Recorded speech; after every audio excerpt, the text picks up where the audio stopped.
Right, I do think we have some success.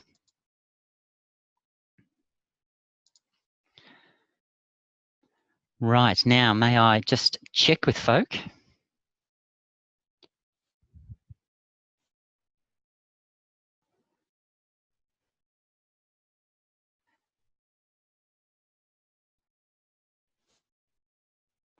Right, are we present currently, and do we have visuals and audio? I can see everything on my end and hear you. Fabulous, thank you very much. Well, that's great. We've actually outsmarted Zoom there, which is fabulous, because it actually had logged us out again for some strange reason. These proprietary systems do unusual things, and just a caution to you, when I know some of you have already completed your digital pedagogy studies, really be careful about what tools you use in the classroom, because toolishness is foolishness, and I think if you can get a really basic platform that works, that's a good way to do it. But programs like Zoom, for instance, are proprietary programs, and they can be quite challenging. So what I'll do is get the session going now. I do apologise for that slight delay. Maxine can vouch and attest to the fact that I was here a couple of minutes early, and it's only some strange quirk of Zoom that's meant we're running a little bit late. No drama. Let's get started. So we're talking this week about the physical sciences. And I really want you to interrupt as much as possible, because what I've done for the physical sciences is put up the flip bits. Now, the flip bits in the Moodle are the bits that are going to take care of a little bit of your background knowledge. And if they do, oh, by the way, that's a little joke there. I read a book on anti-gravity, but I couldn't put it down. I just thought that was a cute one. The flip bits are really important. Do have a look at them. Because a lot of us are focusing so much our own assessment that we're, at times perhaps being a little bit strategically negligent in terms of our connection to the physical sciences and the chemical sciences. Totally understandable. We're all worried about at the moment just getting our own heads through the loop, which is pretty important. And so for that reason, I've put the flip bits there, and you may at a time in your life when you have a little bit more time go back and look at them. But by and large, what they do is they try to structure an approach to understanding the sciences. And you don't need to be an expert in science to teach primary science. You just need to have that combination of understanding with human endeavour and insight, and also some skills, some science inquiry skills. If you've got a smattering of those three things, then you're going to love teaching science, because you'll enjoy your children and you'll enjoy your students as they learn science, and you'll get just as excited as them. So let's have a look at this week. We focus on the physical sciences. Broken down, we can look at it as electricity, magnets, forces, and motion. And two areas that I've neglected in the flip bits are light and sound. And we had to neglect some things. We don't have space for everything. But light and sound really operate scientifically in the one principle, and that is they operate as waves. And if we understand largely how waves work, then we can extrapolate that into some really fun activities with light and sound. So the main emphasis here is not on the differences between electrics, magnets, forces, motion, light, sound, but on the common thing they have, which is fun. So for the next 2 weeks, we're going to cover 18, 19, 20, and 21 of Loxley, the 2014 text. Now, I use Loxley because he has that wonderful 3-stage inquiry model. And again, it's a really good model for getting our head around how things work in a curricular sense. So chapter 18 explores, the physical sciences quiz I took out and instead put the flip bit in, so don't worry about that. Chapter 18 explores electricity and magnetism. And it starts, of course, from Benjamin Franklin and Alessandro Volta. Volta, of course, voltage. You can see the connections here. And that's the nice thing about physical sciences. When we get down the bottom here to primary connections to this link, and physical sciences, and we've got all sorts of timelines, all sorts of resources to help us get familiar with that content knowledge, and they're very explicit to science as a human endeavour. So we can actually look at people, we can places and events with the physical sciences and great discoveries, and that can make us all social scientists, and with a little bit of a science bent. So we've got to build on these where we can. And for background knowledge, again, I remind you that Primary Connections have resource database behind the teaching. You can get in there, and every curriculum area is broken down into sequential resources. So just to remind you. So the flip bits don't get checked as part of this course. I mean, we are actually preparing you for teaching. So the content areas are bits that are going to be added to you in your teaching context. So again, by the end of the week, we're going to have to be able to do a couple of things. And that's describe the conditions that for a flow of electricity to occur.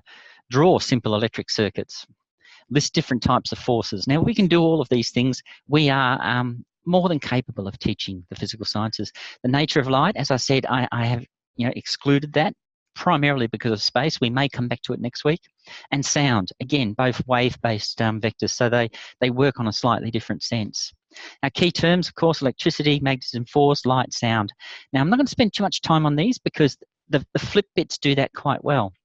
But electricity and magnetism, as you go through, again, links to the earlier stuff we did on the structure of an atom. And we look at the energy source, its voltage, and the flow of electricity. So, we use Loxley uses the energy transport model, little picture of a truck, you may remember from this text. And so he begins very much from learner conceptions and identifies misconceptions. So the clashing, disappearing, and evaporating of energy. So we can see those three intersections there, which are really, really good for student inquiry. So the questions we ask: how do children visualize an electric current? And again, he uses the transport model. Where does static electricity come from? And of course, this week in the materials, we look at John Travoltage, a really simple way of exploring static electricity. What is a circuit? Series and parallel circuits, different concepts. What causes the light bulb to light up? And look, again, I point you to, people say, oh, I can't do electricity, because we don't have the resources. If you've got a broken torch, you've got a resource. It's a circuit. It's a closed circuit. So you can bring a torch into a group of kids and just get them to dissect a whole lot of torches and then describe and work out how they work. If you can do that, then you are going to have a really, really good way of approaching and teaching electric circuits. And of course, you can then look at resistors and heat and things that happen within an electric circuit. What happens within the wires? Can you blow a bulb? Yes, you can. And what is voltage? And of course, we also talk about the links between electricity and magnetism. Why not explore conductors and insulators? So again, what are good conductors? What are poor conductors? And we can do this with sound as well. So we don't have to link ourselves purely just to electricity and materials. We can look at sound and tapping a solid object, a metal object, and seeing how sound resonates. Sound in water versus sound in air. The denser a substance or the denser a material, then the better the sound conduction. And of course, electricity has different principles of conduction. So there's a lot we can do here to have quite a bit of fun. So Loxley in Misconceptions begins with misconceptions, again on page 312, and he talks about the clashing current idea is based on the belief electricity flows from both ends of the battery.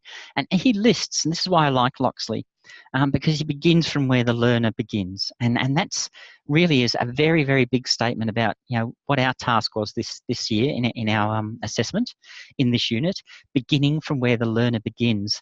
And Loxley's got our notions of clashing currents here. Here it is. Current gets used up, it goes around the wire and somehow gets exhausted by the time it gets around to home base, like a game of Monopoly.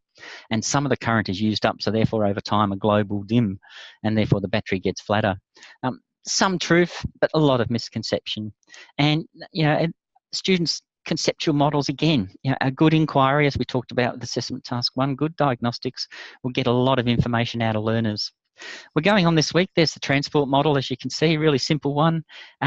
Little test for yourself. Can you label each part of a circuit component? Okay, if you can, then theoretically, I think you can teach this. Parallel circuits, what are they? What happens if you add a second light globe to it? Okay, try it, find out. Magnetics worksheets. Okay, we can look at magnets. Magnets can be complex or simple. And again, here we've got a really, really nice illustration of a magnets worksheet. And we can look at conduction and insulation. We can look at the invisible force field. And we look at magnetism as basically as a field, magnetism. What's the difference between magnetic and gravitational forces? Ørsted, what did he discover? Again, we're looking here at the human endeavour component. So what I'm trying to point here is that there's more than one way to skin magnets. Okay, you don't have to approach it purely from a north-south perspective. There are many approaches to magnetics, and we can look at that as we study electricity through a whole range of different inquiry approaches. Now, I'm going to get on to some of the primary connections unit later, because clearly that's where our assessment focuses, for assessment task number 2 and looking at some of those units. I've had a few emails from people saying, oh, can I have a few more units, or can I have this unit? Do you have that unit? So I've put a few more up. And if you do have trouble looking at Scoodle yourself and finding the units, then please email me and I'll look at Scoodle and get them for you. But it really is very easy to do. Little tasks, magnetic versus non-magnetic. So we can see diagnostic stuff and, very, very successful diagnostic task here.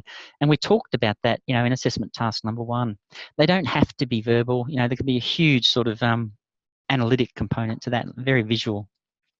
Energy conversions, again, we're looking at conversions, kinetic energy, energy that gets stored for future usage.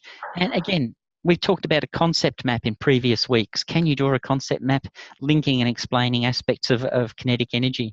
If you have trouble thinking about energy, then give specific examples. Okay, here we've got chemical energy in the form of radiation. What happens to it? Okay, it can get converted to electricity in a nuclear plant. It gets converted to rockets and rocket fuel and energy in a rocket. Okay, it can also be turned into weapons of mass destruction if you want to have a bit more fun with it. But we can see that the whole notion of a concept map for energy can be applied to a whole range of circumstances, even something as complex as a ball. When it's static, when it's resting, when it's falling, when it's bouncing, you can look at the forces, okay, and the vector forces at work on a ball as it moves through various stages of interaction with its environment.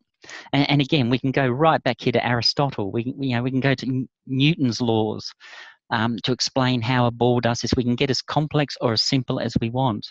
But in order to teach this, the question to you is, can you label the forces acting on a floating ball? If you can do that, then you're in an excellent position to deal with this material. And Loxley goes through it quite well in good detail in chapter 19. He talks about the types of forces, and friction's a good one. Gravity is one of the harder ones for kids to get. Magnetic force, because often when kids draw diagrams of gravity, for instance, they have the person falling, but they don't have an annotation or a framework as to what the force is behind that. Applied force, pushing, and here we've got Newton's first law. Okay, Aristotle had this whole notion that something will go forward because we can see it going forward, but eventually it will stop. Okay, but again, it was only Newton who actually predicted to us that forces will continue to go forward until they're stopped, until there's an equal or opposing force that acts upon them to reduce their motion in a certain direction. So we can look at applied forces, buoyant forces, tension forces, and look at all the activities that I've listed here. And they are indicative of the sorts of inquiries that you can conduct. And kids can build little skiers, and they can build a slope. Okay, they can make snow, or if they can't make snow, plastic with oil on it, olive oil spread and buttered, and you can spread it over the plastic, and then you can build skiers. And you can time your skier going down the slope, and then you can add extra weights to the skier. Kids can have a ball with this sorts of stuff. Okay, it's lots of different science applications. Don't forget that forces are a vector, and here we've got our diagram here. We talk about the multiple forces that interact on anything at any point in time. Science by Doing have a beautiful unit on paper helicopters in their unit on toys. Has anyone looked at that yet? Is that the primary connections one, Colin? No, it's actually Science by Doing. It's for year 7, but it can actually be back chained down the curriculum very, very easily, and it involves them making a paper helicopter. And I think there is one in the primary connections as well. Is that where you chop up the piece of paper? Yes, it is. Yeah. And you can manipulate the paper then to also fly upwards and as well as fly downwards. So there's a whole range of really, really great investigations you can get kids to do just with a simple piece of paper. And they can certainly explore all of these different forces. And the reason why I point the primary Science by Doing one, there's a wonderful video too about a young girl doing her own science inquiry. And she's a really, really inspirational role model. She looks at the reason why helicopters fly and uses this particular toy to explore the science behind that. Cars are another great way to do it. Okay, we can see here, and of course, car moves to the right, and here we've got Newton's first law in action. Okay, so there's force. Force is a really fun thing to explore. Light and property. I don't spend too much time on this, but we can look, for instance, at reflection. Okay, which is something, that photosynthesis is another way of looking at light. Some great spectrum activities you can do. Just using different coloured bits of paper, you can separate light under spectrum. So it's, lots of fun things to do here.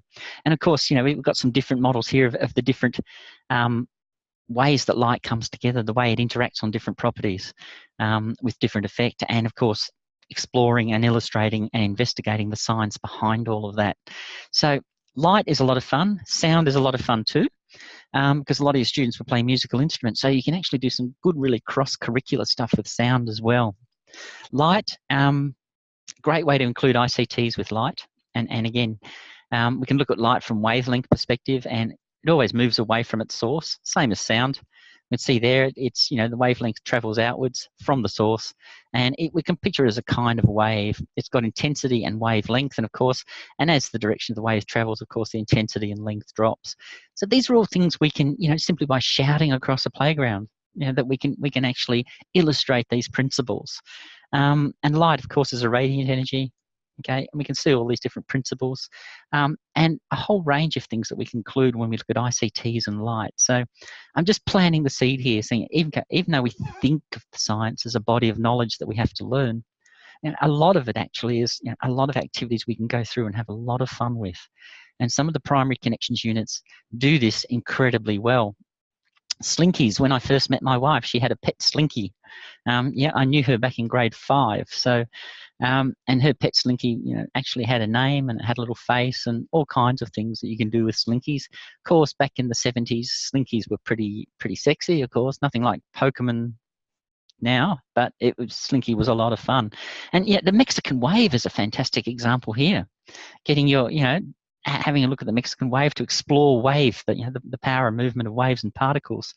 So it's a fabulous thing to do, and you can look at longitudinal and compression waves, a whole range of different things you can do.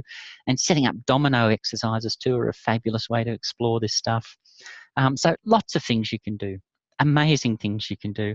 And of course, once you get into the STEM field, you can also look at, the spaghetti challenges and things like that around there. Good vibrations, maths and music. There's a lot of things. Students doing music generally are some of the brightest students in school. So they get the maths and music component because there's an awful lot of interaction. There's an awful lot of cross-curriculum commonalities. But we can also bring that to science. Okay, and we can do some really, really good units on sound and sound density and all of these different principles that we can explore. So just looking at this week's material, just saying to you, have a look at Loxley, have a look at the chapters. I mean, look, you're not going to be tested on them. But certainly once you get amongst your learners, you are going to want to feel glad that you've looked at them. Okay, and just the whole notion here that sound, we can understand very much that sound is a wave by subjecting it to different solids, to different materials, and seeing how it survives through those different translations. What I really want to get onto is assessment task number 2. Now, can I pause there first and ask if anybody's got any questions that they want to launch into before we start anything? Oh, Colin, can I just ask a quick question? I've had the Loxley text on order, would you believe it? And they've just told me that I'm better off trying to source it elsewhere. At this stage of the game, do you think I should still get it? No, I wouldn't. Okay, I'm just trying to think. I've had this scenario before, and I've actually had to photocopy chapter by chapter and put it up for some students. The problem is that I actually fall foul of copyright law, so I'm allowed to put up 10% of a book or less at a time. So what chapters in particular are you needing? These ones, the current ones? Well, yeah, I haven't had the book the entire term, but that's okay. Look, I think I might just go to the library and just hire it out or something like that. That should be okay. Or I could give that a try. If not, let me know. And I might be able to organise to get some chapter copies put up. For instance, I'll do chapter 19 for 2 days, and then I'll put up chapter 20, so that I'm not running breach of Paul Loxley's rights to return on his efforts. So we'll have to look at that and see what we can do. But stay in touch and let me know what I can do there, because I might be able to put those up for a couple of days at a time. Yeah, okay, thanks, Colin. Yeah, I just didn't know if there was any specific ones that were important for the assessment task too, but yeah. Yeah, look, I can't think of that offhand. So what I'll do is I'll give that some thought, and Loxley I'm usually using mostly for the content side of the science, and not so much for the assessment tasks. Gregson is probably the more dominant text for that. Yep. Okay. No worries. Yep. Thank All right. you. Yeah, yeah. But let me know if I And can I'll help. keep in Because touch. yeah, Yeah. I'll try and find some ways to get around that. And this is one of the reasons why I want to look at assessment task number 2. Now, a lot of people are at the stage where they're starting it, stopping it, and you know, we'll talk about that in a minute. I had some emails from Maxine today, for example, who was looking at some units and then changed her mind and gone to different units. It's not the unit that's going to determine your investigation here. It's actually your analysis of each of the assessment tasks. And once you've analysed them, your ability then to make meaningful adaptations to them. So what I'm going to do is focus on sample number 3 from the Moodle. Now, sample number 3 is it's put up there for you in the Moodle. And again, I do it with a little bit of a caution, and I'll just again go back to the PowerPoint here. I'm looking at the rubric that we've actually put up on the page for you. And you know, if you do the maths, this paper, I'm actually going to go through it with you right now and mark it 33 out of 50. This particular paper has got. So if you have a look at the paper, you know, and if you can grab that, so you've got it in front of you now. Failing that, I'll take you through it. And what I've done is I've put comments on the paper, and I'll also save this into the Moodle, into the Zoom files, and put it up for you so that you can retrieve it and have a look at it later and just see sort of the comments I've made. But basically, this person has been given, even though the paper I think is structurally very weak, this person has scored 33, so they're up there in the credit range. And they've been graded as having a comprehensive explanation of formative and summative assessment, because they've gone through and defined them. So it's not actually that hard. And then to explicitly identify the types of assessment used in each unit. So just by doing that, of course, you're scoring yourself 6. And then the person goes on to make substantial explanation of how the types of assessment are used. So it's assessment of, as, and for. Okay, so it's done. And it's demonstrated, linking it to science concepts. So even though this is structurally quite a weak paper, I think the paper is scoring reasonably well. The person makes substantial recommendations, okay, and they do it two for each unit, and they identify the types of assessment, that summative and formative in this case. Now, in this case, I graded them 12, but as you can see, you know, they've actually managed to do this, even though, and as I explain when we go through it, I think the paper is structurally weak. And if we can, this person has also gone to outline how some report findings can be reported to students, parents, and parents. And so this is a really big one because, you know, it's there again. It was there in the first assignment and not particularly well done. People kind of bailed when they saw that. It's like the finish line and people came to a jog and walked through it. Don't do that, because treat this as the final lasting impression you have with your marker. This ought to be a strong piece, because it's the last aspect and the last criteria they're going to look at. This can influence other criteria up and down. And I'm not saying that's right, but what I'm saying is that is how marking is done. So there's some element of reporting, consistency, use of relevant and credible resources. Okay, so, you know, again, this person has scored 5 on that particular criteria. So let's have a look at the paper. And this one is there for you on the actual Moodle itself. And as you can see, it opens to a blank page. There is no subheading, there is no introduction, and there is no signposting. And again, as you can see, I've put my comments on here so you can go through and look at it as you're going through. And these are the marker I guess the marker response that I had as I was going through this paper. And I thought, okay, well, really at this stage you could relax me. You know, it could have an introduction or a signpost. I know it's got something to do with assessment in the ACS because it's there in the paragraph.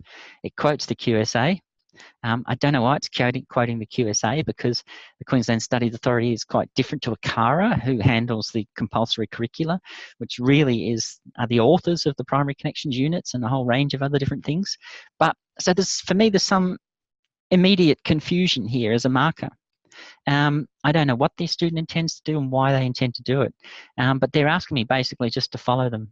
And of course, anyone who's got trust issues is not going to do that. So already as a marker, you know, you're sitting there and you're reaching for the cheesels. You're sort of thinking, okay, I need something to chew because I'm getting a little bit anxious here. So, but when you go through it, I mean, it's on the surface, it all looks like reasonable stuff. And QSA, again, I don't know why the QSA, the Queensland Studies Authority really is for senior schooling. But it provides a balanced school assessment program, yep. Okay, it's saying all the right things. But in saying all the right things, it actually says nothing.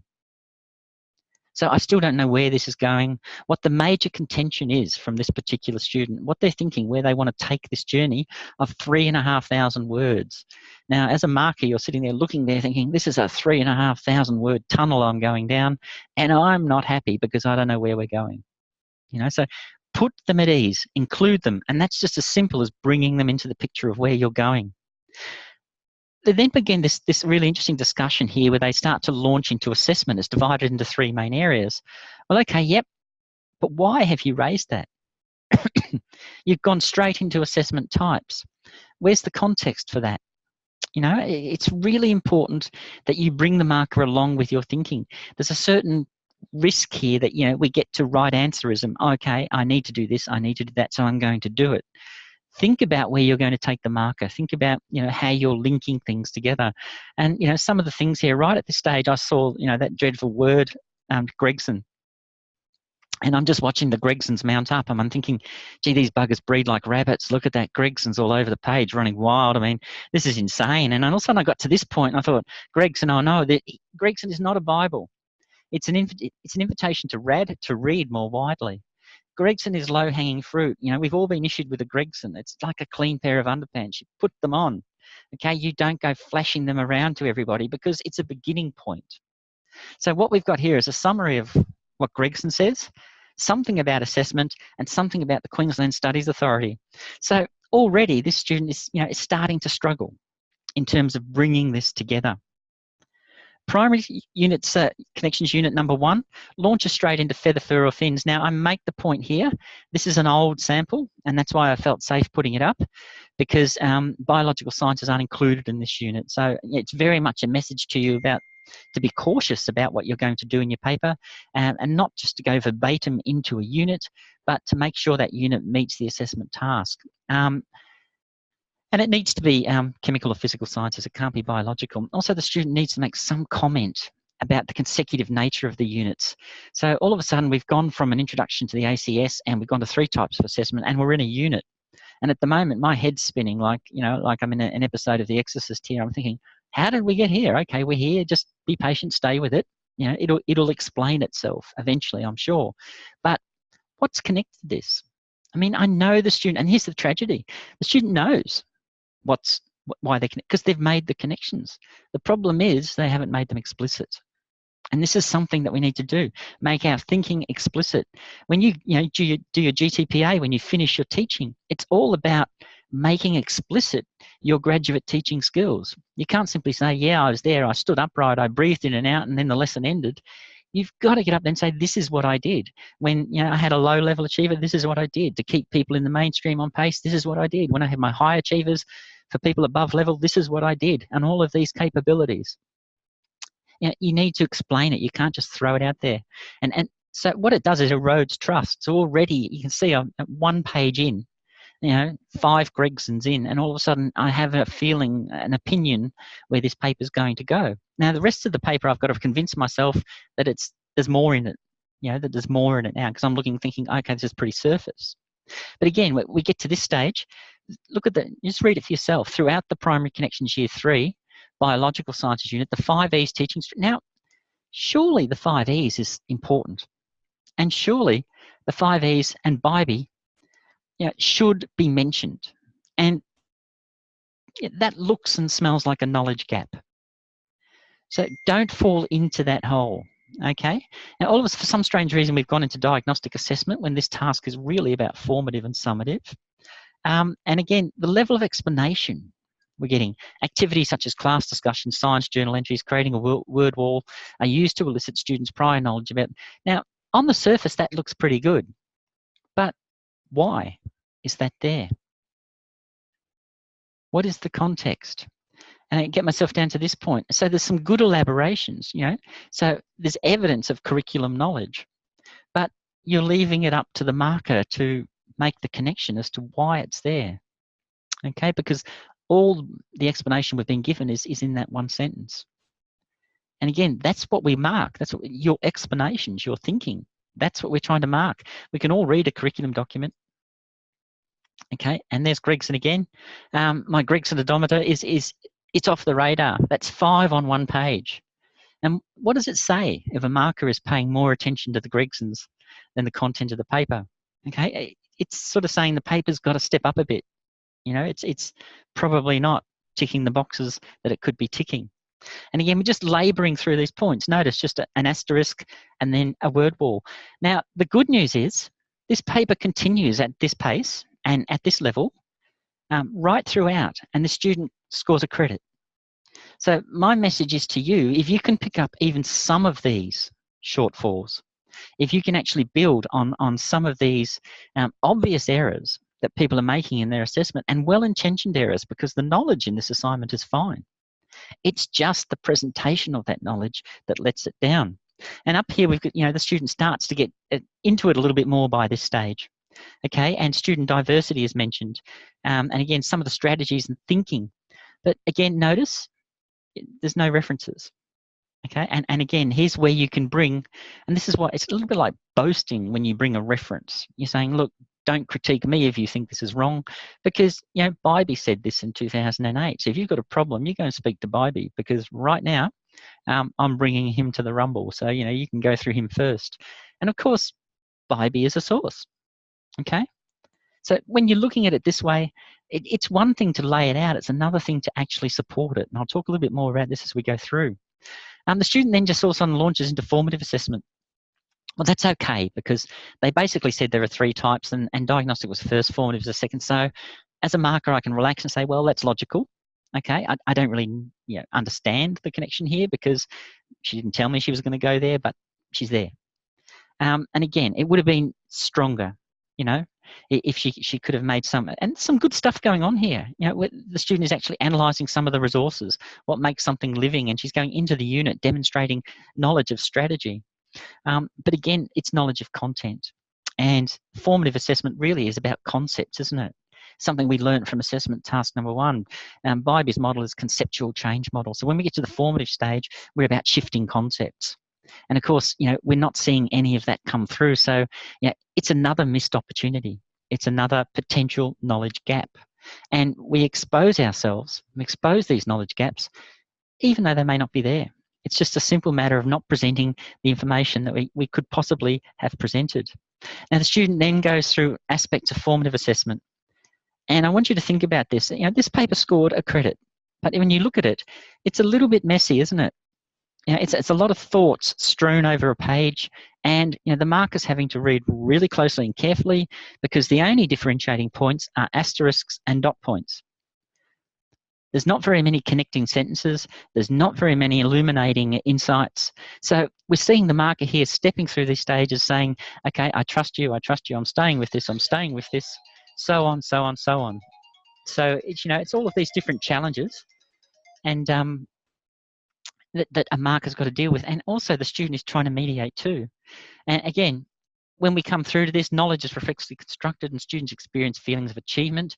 For example, asking scientists think, what do you think about that? Now, again, they're encouraged to have high expectations. I think the student here is trying to talk about motivation and engagement, I think, but I can't be sure. Can you?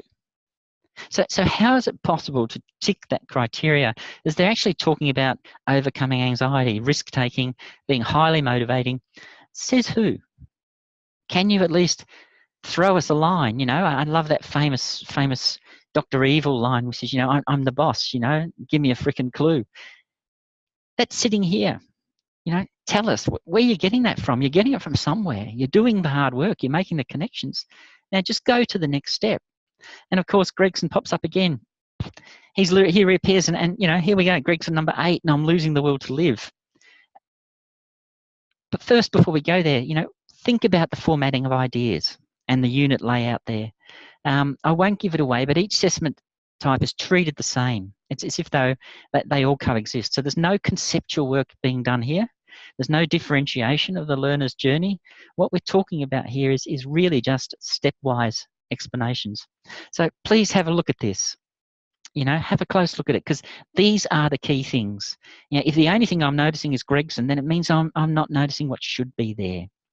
There's links to current educational literature that could connect motivation, that could connect engagement.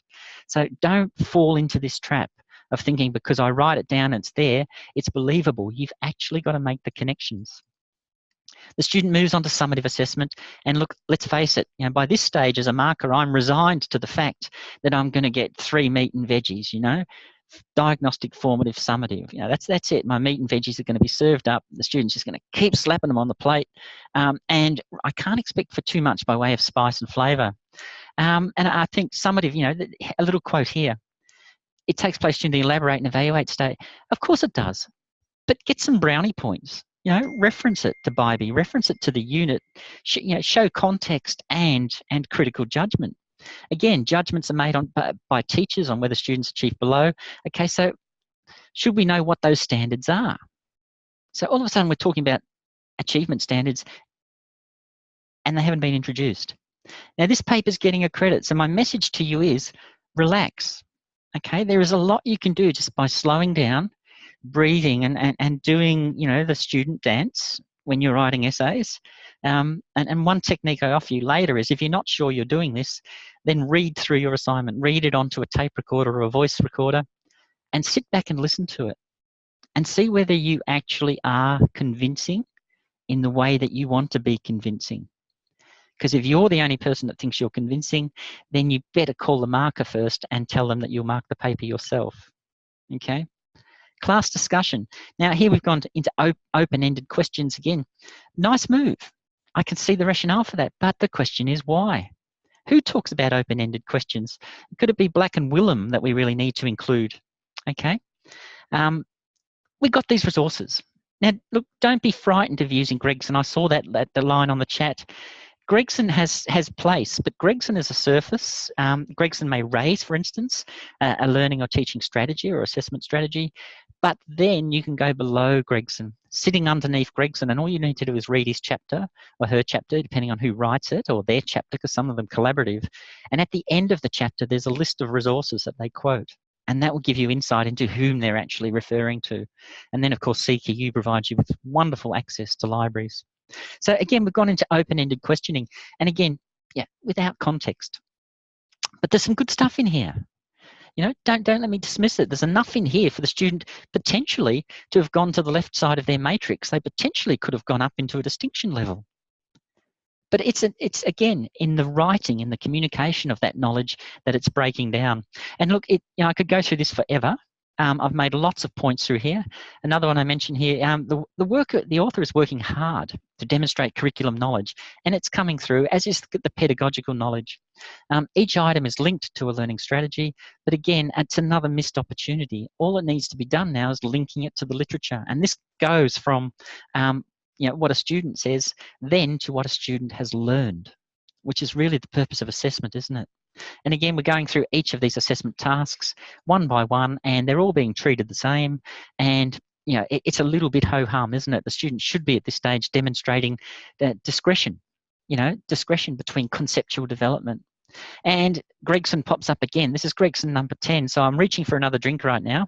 And Gregson and I have all of a sudden become drinking buddies. And this is sad but true. And we've just got to stop seeing each other before it drives us mad. So going on, I mean, I've put little asterisks. When you're looking at this, if you care to come back to it, I think you get the drift. I think you get the drift. That what we've got here is science content. We haven't got science process. Now, science content on the criteria will get you a credit. Okay, that's what I'm demonstrating here. And science content is important. It's important that you finish this course able to pick up a science unit and teach it. But the possibility is to go so far beyond that. Okay, to go well beyond that. And here when we're talking about motivation and engagement, it also provides motivation by fostering self-regulatory process such as planning and monitoring their learning. And again, it really needed a reference because at the moment it sounds like a decree from the Chinese Ministry of Culture and Education. It needs some reference and some elaboration. Why is it engaging in motivation? Just because it is, because it's said to be, declared to be. So going through, you'll find arrows around the place too. The recommendations, again, The learner identifies a clear lesson and strategy to target and dissect, which is good. But once again, it just seems to pop up out of nowhere. In another quote, it comes at you like a drunk uncle at a party out of the dark. You're sitting there reading this, and all of a sudden it's moved on to something else. Something else is lurching towards you out of the background, and you're thinking, okay, well, how do I fit this in? What's the logic here? And that's not the role of the marker. The role of the marker is to sit back and enjoy your work. So again, once upon a time, it's a credit. The knowledge is there. There's activities. There's justification. As you can see, there's a real absence of depth and connection. Gregson, we see, pops up again. And ouch, that's hurting. Gregson pops up again. Oh, ouch, yes, this is getting brutal. And a chance to celebrate, okay, because the students actually deviated from Gregson, which is fabulous, back to the Queensland Studies Authority, the QSA, where we started. But it gets a little bit better as we go on, okay, because in their second recommendations and subsequent recommendations, there is an attempt to move into some broader literature. Now, when you look at recommendations, and I'll talk about this in the Moodles over the next couple of weeks too, and in the forums and discussions, you can make a lot of recommendations. Now, this student just says, basically what I'm going to do is incorporate self-assessment and peer assessment in the unit. And I'm thinking, wow, I'm excited. That's exciting. Self-assessment, peer assessment takes a lot of teaching, because we're talking about metacognition there. So, you're going to be doing some really, really good neural work with your students there in terms of reflective and reflexive practice. And of course, incorporate ICTs, create a mind map. Wow. Okay, love mind maps. There's so many different options. Okay, what design chart will you use? Will you do your own? What ICTs are you going to use? Okay, and what impact are they going to have on motivation and engagement? So there was a lot of opportunity here for the student to actually get brownie points. The thinking is fine. The attempts are fine. The science would be good. But go that one step further, And again, in their discussion of peer assessment and self-assessment, there was no strategy for teaching metacognition. So again, probably teaching the students just how to be judgmental. Again, Gregson continues to go through and beat me up. Mummy, stop the bad man. Gregson is just so persistent. And finally, we get some alternate references. Okay, so it's really important to include your alternate references. So, but when you do, make sure you explain the connection. Munns and Martin, we know, it's all about the me stuff. Okay, again, it's good. It can be done. Credible and valid recommendation. So it's the consistency too that's lacking. Be consistent in your approach. And some of the claims too are made but not supported. That's a quote from Black, and that doesn't actually relate to a concept. Formative assessment is productive. It's not too bad, so there's probably no real criticism there. And all of a sudden it finishes with Gregson. Self-assessment provides students. Now, I'm not anti-Gregson, but this is a good indication of why Gregson shouldn't be used as an evidential quote. Because when you raise self-assessment, you also have to teach self-assessment. And self-assessment is about metacognition. And so what was used as a recommendation has now become another critique of the practice here. Okay, so it's become, instead of a positive, it's a negative. Now, Unit 2, it continues in the same vein. As I said, I will post this for you, and if you want to go through and look at some of the comments, we've got a quote here: "This unit is built on the understanding that students have acquired certain knowledge in previous science unit." What a disclaimer that is. If Arnie Jack was marking this, she'd rip someone's arms off at this stage. Okay, assessment must begin from where the learner is. So that's like a flag to a marking bull, that one is. And as we go through, there's just some things done in the interest of getting through this rather than actually discussing it that bring it down. And so just limits the opportunities for this particular student to get to the left-hand side of their matrix. They're kind of stuck in that awkward middle spot where they're being very descriptive and very general without really getting down to the nitty-gritty of making the connections. And here's another example, for instance: incorporate the use of ICTs in her second unit.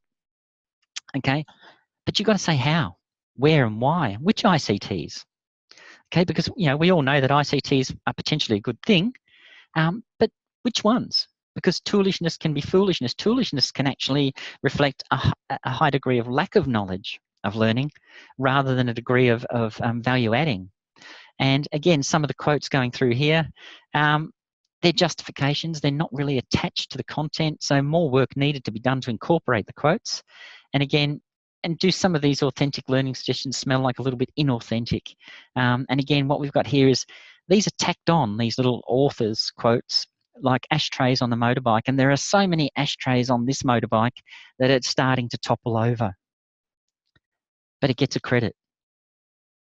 It gets a credit. Take confidence. These are simple errors that an author can make and that an author can be conscious of when they're writing a paper. Proofread it when you do your paper, and it goes on in the same vein. Again, a lot of ashtrays coming up on this motorbike. It's like we've discovered a few more articles now. I'll just chuck them in. But make the connections. And the points aren't wrong. They're just not inclusive. Okay, and then of course the paper just mysteriously ends. And it ends on the top of a cliff. So it didn't end with any synopsis or any winding down. So if the mark was at all vague, you know, this is your last impression. Okay, imagine yourself, it's a nightclub, a Saturday night.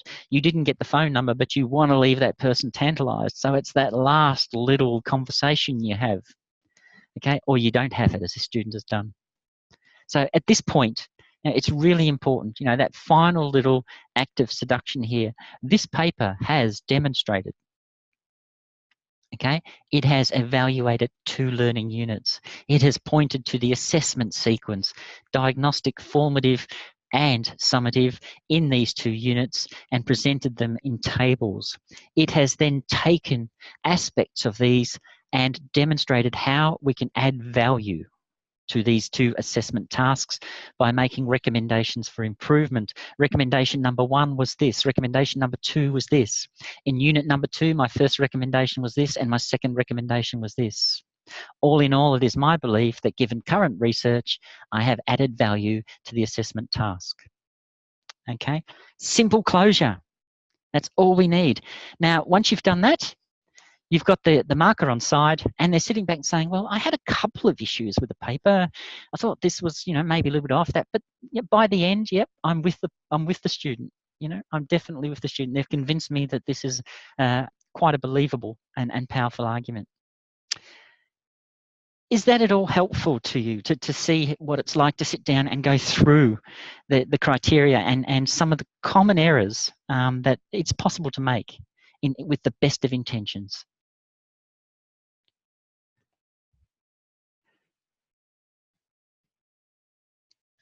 I again point out this paper scored a credit.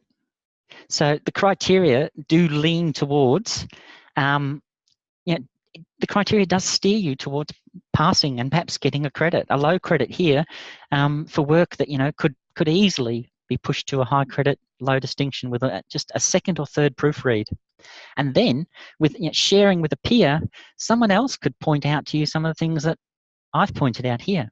Sort of said, well, you know, okay, this is a bit of a weakness and this creates a doubt and you're eroding trust here and I can't quite see why you've jumped from here to here. Okay, take it away, workshop it again, and all of a sudden you've gone from a distinction potentially to a high distinction because the understanding is there.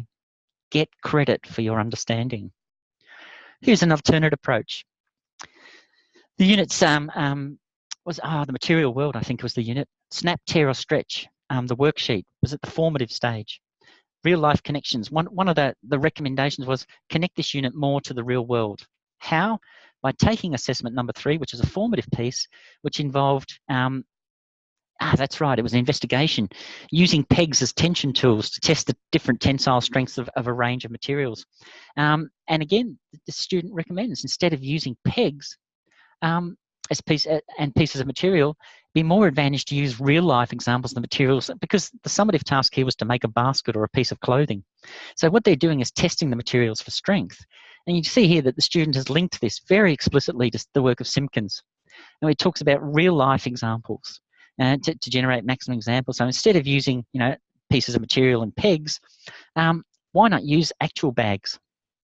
Why not use plastic, paper, calico, and leather bags? Why not get some degree of purpose of use, scientific purpose of use outcomes, you know, and again, much more advantageous than using a piece of material. So often we think, when we think about recommendations to improve material, we're scratching through the base of our heads, you know, we're trying to pull rabbits out of our sleeves. Think simply. There might be an assessment task there in your unit which is done, and it's done well. It's a very good investigation, but you know, instead of having children pulling up little strips of material, Why not them actually having them use actual consumer products? Why not turn them into real scientists in a real world? Okay, another example, when you're making recommendations. An alternate approach, again, same unit, material world. Incorporating ICTs. Well, we've seen how one student would do it in the previous example, sample 3. Well, here's another way of doing it. So it's an important part of the investigation for students to make predictions. So before conducting a test and then comparing their findings with their predictions. So notice Loxley, one thing probably just as bad as Gregson is probably Loxley, but this works because she moves from Loxley to Gregson and then to Comfort and Charpentier and to Gardner and multiple intelligences. So we're seeing in this critical set of references, we're seeing the schema of understanding. We're starting to say, okay, we're beginning from a general place. We're connecting general principles. Then we're going deeper, and then we're going into the metacognition component. So actually, this is a really, really good recommendation because it covers everything from pedagogy, curriculum, right through to metacognition. Well done, like it. And it basically goes on to say that record predictions, observations, and findings. You can use ICTs instead, but the student doesn't stop there. Okay, they actually go through and they identify the types of ICTs that can be used, and they take the form of graphic organisers, pictures, videos, or voice recordings. Okay, it doesn't have to specify a proprietary example or a proprietary piece of software, but specifies the media. And the media that will make the ICTs add that important, predictive, engaging, motivational aspect to this particular assessment approach, therefore improving it. So again, simple, isn't it? Simple. We can often tease through, and we do this with teaching. I want to make the most powerful model I possibly can. And yet the most powerful model for learners can often be the most simple. Again, a simple application here, using real materials and real consumer products as one recommendation instead of test dummies. And then, of course, using ICTs instead of a science book, a bit of paper glued into a science book. Okay? It opens up the possibilities for engagement and sharing. And again, don't leave the marker hanging. Here's an example. In conclusion, rather than just finishing and heading to references and fleeing there like a rat on a ship, okay, in conclusion, one of the recommendations that have been put forward to alter this formative assessment is to change the use of pegging materials to different types of bags of varying size widths in order to investigate the tensile strength of a range of materials of connection to the real world. Furthermore, the second suggestion was to allow the students the choice of ICT applications to record predictions, observations, findings, rather than using a worksheet. Nice. And the marker's just sitting there now nodding, probably dribbling a little bit because it's late in the night and this is the first assessment that sort of said, oh, this is lovely. And by that stage, it's maybe a little bit too late, but it doesn't matter. But the marker will reward this because it's achieving the purpose. And I had an anonymous student today. Anonymous student wrote help. And I just want to share this one with you because I actually think it's quite a good example. And I did write back and just says, hope you're well. Questions again, sorry, don't be sorry. Hope you're well. It's a really interesting expression there. I think I said this anonymous student wrote like Tarzan. But I think I chose my 2 units and wanted to check. I think I chose my 2 units. And if I'm on the right track, I choose, okay, good units. Okay. Science is a human endeavour, great idea. That makes them entirely consecutive because they hang together really, really well. And questioning and describing changes in objects, again, really brings rise to this focus here on the different properties of objects changes as the student identifies here. So that hangs together really, really well. Do I then, this is the point where I want to speak, do I then go to the unit and choose 4 lessons, say 3 where they use formative assessments and 1? No, it's not a recipe. So don't just go and choose 4 lessons. Go and have a look at the assessment and do as the previous example did. Okay, here is an investigation using little fake bits of material. I mean, I can do better than that with my students. We can go to the op shop and we can bring in some bags. Okay, so there's my suggestion. It's embedded in the literature. It's embedded in current best practice. That's my recommendation. So don't just go and choose. I mean, I know that's not what was meant, just to go and choose 4 lessons, but choose 4 strategic lessons that are of value and interest to you. And again, formative or summative, nice if you can do 1 of each, okay, because again, they're quite different foci and the materials units are good, I do recommend them because they involve a lot of hands-on stuff with a lot of different materials, and they're very rich in investigations as well. And of course, the rest is pretty much straightforward, and this anonymous student is right on track for the rest. And then a recommendation. So just a point there, when you go to pick your units, make sure you do what the last example did. Have a really good look at something simple in that assessment task that you could manipulate to produce a better learning outcome for that particular assessment item. Any questions or comments people would like to raise in relation to either assessment task 2 or this week's materials?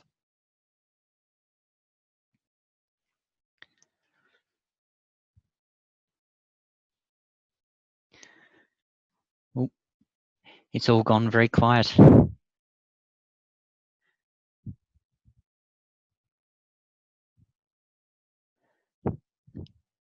Questions, comments, anyone? All good? Okay. Do they have to be the same year level? Colin? Yes, far Sorry, away. Colin.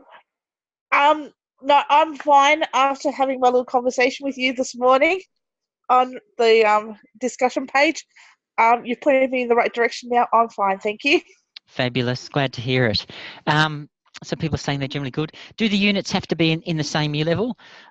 Look, Jackie, ideally they do, because the nature of consecutive, because I'm imagining you're probably teaching them one unit will probably last 5 to 6 weeks, and the next unit probably next term 5 to 6 weeks. So there's going to be some sort of temporal connection there. But they don't have to be at the same year level, because every unit, for instance, a year 4 unit can be watered down to year 3. Year 3 can be beefed up for year 4. And particularly when you get to the foundations, they're all stage-based units. So it doesn't matter really between kindergarten and year 2. Those units are designed to be taught at any of those year levels because they're stage-based. Beyond that, you'd need to justify if you're teaching, for instance, a year 5 science and you're looking at one component of it. It can still be sequential and consecutive, but you just need to explain that. But ideally, it's safer and easier to do the same year level. All right. On that note, if there's no questions, I'll commit that to you and obviously get it up on the Moodle. And just encourage you all, please, to shoot as many questions as you possibly can, because my hunch is from these little help emails that people are out there and very busy at the moment. And so, please shoot through questions. And I will post that sample 3 with the comments on it into the Moodle also as a file under the Zoom weekly lecture link. All right. Thank you all very much. And we'll be available to talk via email and other media. Thank you. Thanks, Thank you, Colin. Colin. Bye.